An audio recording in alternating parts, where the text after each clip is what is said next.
ತುಂಬ ಜನರೇಷನ್ಸ್ ಇಂದ ನಮ್ಮ ಕರ್ನಾಟಕದಲ್ಲಿ ಸ್ಪೆಷಲಿ ಕನ್ನಡಿಗರು ತುಂಬ ಇಷ್ಟಪಡುವ ಒಂದು ಸೂಪರ್ ಫುಡ್ ಇದೆ. ಅದು ಯಾವುದಂತ ನಾನು ನಿಮ್ಗೆ ಇವತ್ತು ಹೇಳ್ತೀನಿ, ಬನ್ನಿ.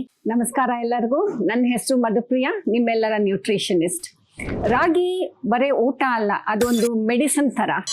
ಇದ್ರದ್ದು 3 ಬೆನಿಫಿಟ್ಸ್ ನಾನು ನಿಮ್ಗೆ ಹೇಳ್ತೀನಿ. ಸ್ಪೆಷಲಿ ಇದು ಚಿಕ್ಕ ಮಕ್ಕಳಿಗೆ ಮಾಲ್ಟ್ ಆಗಿ ದಿನ ಕೊಡಿ. ಇದರಿಂದ ಕ್ಯಾಲ್ಸಿಯಂ ಜಾಸ್ತಿ ಇದೆ, ಆಮೇಲೆ ಅವರ ಬೋನ್ ಡೆವಲಪ್ಮೆಂಟ್ಗೆ ಹೆಲ್ಪ್ ಮಾಡುತ್ತೆ. ಸೆಕೆಂಡ್ ಒನ್, ನೀವೇನಾದರೂ ವೆಯ್ಟ್ ಲಾಸ್ ಜರ್ನಿನಲ್ಲಿದ್ದರೆ ಇದು ತುಂಬ ಒಳ್ಳೇದು. ಯಾಕೆಂದರೆ ಇದರಲ್ಲಿ ಹೈ ಫೈಬರ್ ಇರೋದ್ರಿಂದ ನಿಮ್ಮ ಸಟೈಟಿ ಲೆವೆಲ್ ಹೈ ಆಗಿರುತ್ತೆ, ಹೊಟ್ಟೆ ಹಸಿಯಲ್ಲ, ಕ್ರೇವಿಂಗ್ಸ್ ಕಮ್ಮಿ ಆಗಿರುತ್ತೆ.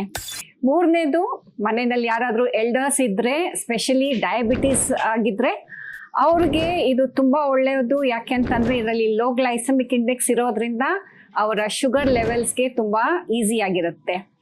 ಸೊ ನಿಮ್ಮ ಡೈಲಿ ರುಟೀನಲ್ಲಿ ನಿಮ್ಮ ಮನೆಯಲ್ಲಿ ದಿನ ರಾಗಿಯನ್ನು ಬಳಸೋ ಅಭ್ಯಾಸ ಮಾಡ್ಕೊಳ್ಳಿ.